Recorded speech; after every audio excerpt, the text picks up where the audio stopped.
scrappy paper supplies look a lot like mine. I have a lot of chaos out here, and I need to do something with it. So let me show you what I've come up with. Many of you are like me and have already found ways of harnessing those larger pieces of paper.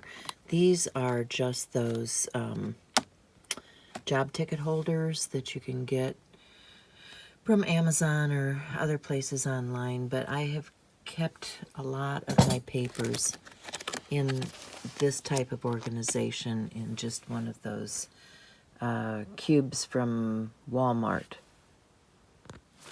So this is a new solution I'm going to try out for this smaller paper clutter. These are photo boxes, and they come already in a container.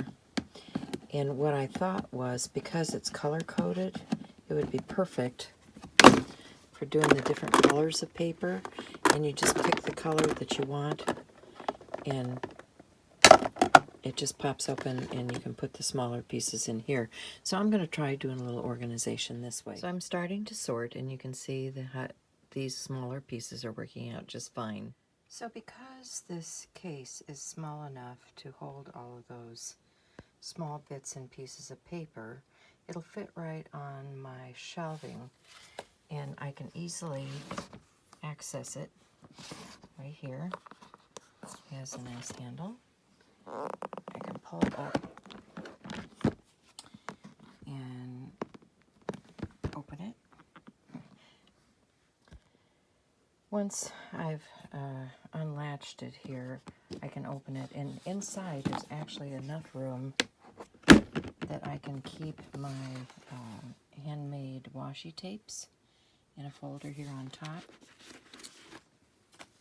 And then I've labeled all of my papers in here. You can see I have some that are in the colors that are designated for it, but then I also have some that are labeled for just my black and white and that sort of thing.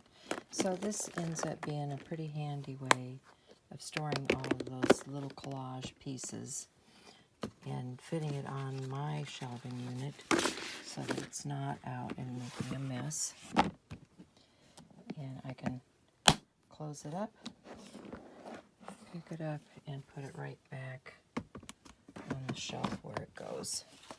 So yay, another storage issue handled.